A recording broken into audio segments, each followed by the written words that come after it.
seemingly is really available. Really reach out to the small businesses that need it. Do the startups even know where to get the information?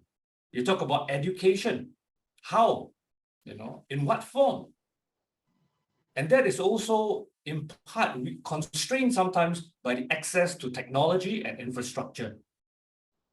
Because even though you may have a mobile phone, but the mobile phone would only be as good as the infrastructure and the connectivity that is available. So that is also one challenge that we have to take note of. Access to financial and government support.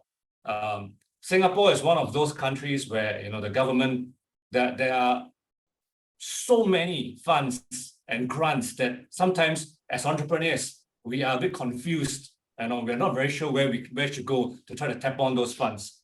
But in other countries, in some of the regional developing countries, perhaps the access to financial government support may not be as great. And the ability of the small businesses to capitalize on these emerging technologies becomes one big factor linked to information and education. And of course, with all these information, do the entrepreneurs, do the startups, do the small businesses have then the ability to start the business, maintain the business, and grow the business? MSMEs are so diverse, which means then that there is a challenge to be able to support them. So for the path forward, in the remaining few minutes that I have, I thought I would put it into two slides, one for the public sector considerations and one for the private sector. When we talk about the public sector, the government agencies, I think one of the most needed thing is really to better understand the diversity of needs. Because what is needed in the urban sectors, the urban areas will be very different from the rural. Industry verticals, the needs are different as well. And this can only come about when there is better public-private engagement and dialogue. Forums such as these, the earlier speakers were alluding to 3P, tripartite partnerships. Those are very important. And also, it is one thing to me, I feel, to have good public policies, but it is also equally important to ensure the accessibility of these public policies pertaining to digital transformation, digital ecosystems, pertaining to guidelines, guidance. Do the people that really need it, do we know whether they have access to actually these policies? Can they understand these policies? So to that, you need awareness, you need the education. And it is not just something for the public sector. This is really where we need all hands on deck so that together we can reach out to meet the needs where they are. Skills, talent, manpower, different countries are all needing the same pool of people these days when it comes to technology. How can we further develop them? Private sector. Now, this one I want to address to entrepreneurs, business people such as myself. We need to be proactive to engage. Let's not wait for the government agents to come look for us. Let's not wait for the IGOs, the NGOs to come look for us, but let's be proactive to engage. And in this current climate, it is important for us to review how relevant is our business model. It worked 1-2 years ago. Is it still relevant now? Let's look at how can we deepen our understanding, our integration of our businesses into the ecosystem and the overall connectivity. And of course, an encouragement to our fellow entrepreneurs, business people, continue to network, continue to expand connections, because you never know where they can lead you to. And in closing, I'm just about 10 seconds behind the 10-minute mark. In closing, I just want to share 3 things. Really, when we look at how the ecosystem in the region can be further enhanced as an economic recovery engine. First, I would like to look at engagement. It's really an era of collaboration and not competition. Empowering internal and external stakeholders. and embracing. We have to face the fact that changes and uncertainties are going to be with us in the near future. We need to embrace it. We need to adapt, be resilient, find synergies, and find opportunities. And with that, I thank you for your time, for your attention. Thank you very much, TJ, to give this very brief but come to the points presentation. I want to say, actually, you took my job. Or whatever you have given the last few slices, I think exactly that's what we want to the session to give the recommendations to the public sector and also the private sector. I think all the bullet points put it by Mr. TJ, it's already covered all of the digital public sector. I have to apologize. I really sorry. I feels like maybe we have no time for Q&A. So I want to find a solution. So you will have our emails and also all the speakers' emails. We will definitely also share. Of course, with their permission, please kindly drop your questions in the, either you can write on the paper and you can give us and we can help you to wrap up. And later on, we hope also find a chance for the further communication. And I think for some of our speakers, and they are open for like a discussion and also partnership also. So please give me 2 minutes. Let me quickly just wrap up like today's session. So you notice the session title we call we stay ahead in digital acceleration. So the purpose, when we talk about the stay ahead, we are talking, we come out also recommendations. We are sharing experience from public sector, from private sector. So we are trying to give a recommendation for future pathways for inclusive and equal and sustainable digitalization development in the region. So for each of the speakers, they, from their own organization, the company's perspective, share their best practices, their lesson learns.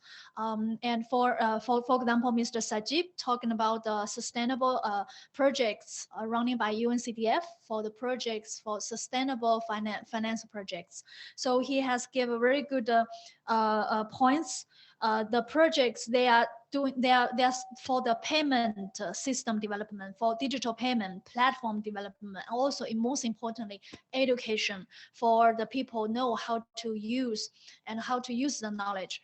And for the Professor Jian Wang from University of International Business and Economics, so he gave the perspective for cross-border. What is the current trends for cross-border e-commerce, and what is the COVID actually somehow also become like a positive way to push the business go for in cross-border trade, and how to transform from traditional business to the e-commerce, and how the e-commerce have bring the have unblock the limits, restriction of geographic limits, and also open the space for the connection with every corner of the peoples, and this means business opportunities.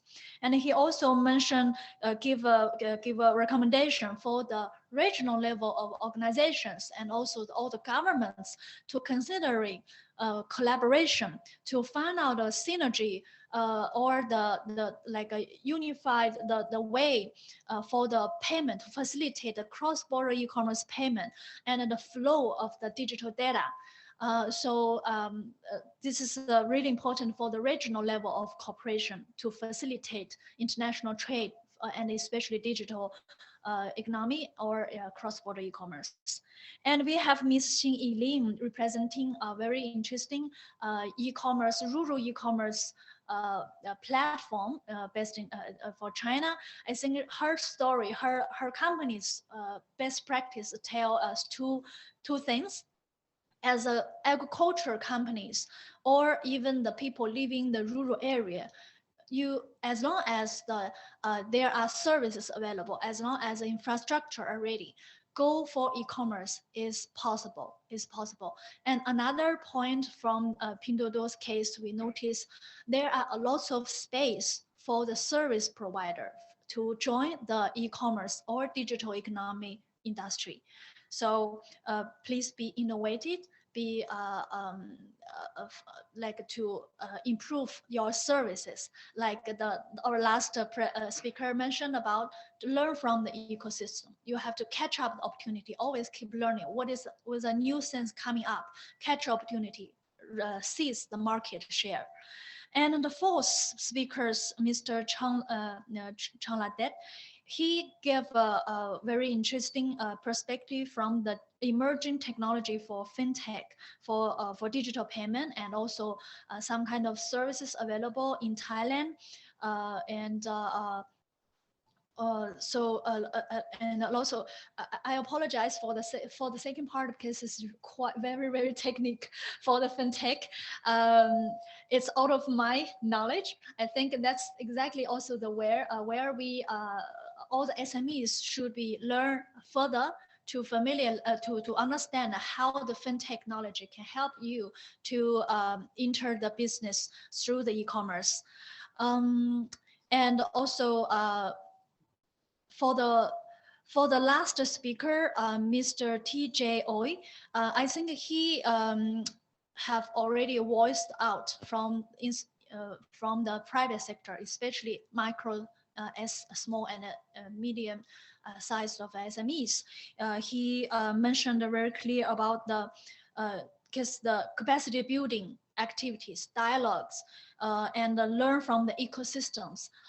Keep learning from the new markets informations will be very important. And he already gave a very good summary and recommendations to the public sector and private sector. So please consider his suggestions. And I hope like you feel like all the sessions, speakers presentation today is really useful and inspire. So thank you very much for your participation today. And we hope we keep in touch for our future cooperation and any other events. Thank you. I also want to say a sincere appreciation to all the speakers accept Mekong Institute's invitation to this session, and also want to apologize due to the limits of time. We couldn't give you more space to let you to explain more and then introduce us more about your projects, your experience. Even with your 10 or 15 minutes, I think it's already very inspiring. Yes, thank you very much. Yeah. Okay. So for the participants on site, please kindly join our main room, ballroom, second floor for the last forum session to wrap up all today 3 sessions discussion. And for the speakers online, we also have shared you the Zoom link. Please feel free to join our last session, forum session. Thank you so much for all of you. Yeah. Okay. That's it. Thank you. Session starts in 5 minutes upstairs. You can either took I have all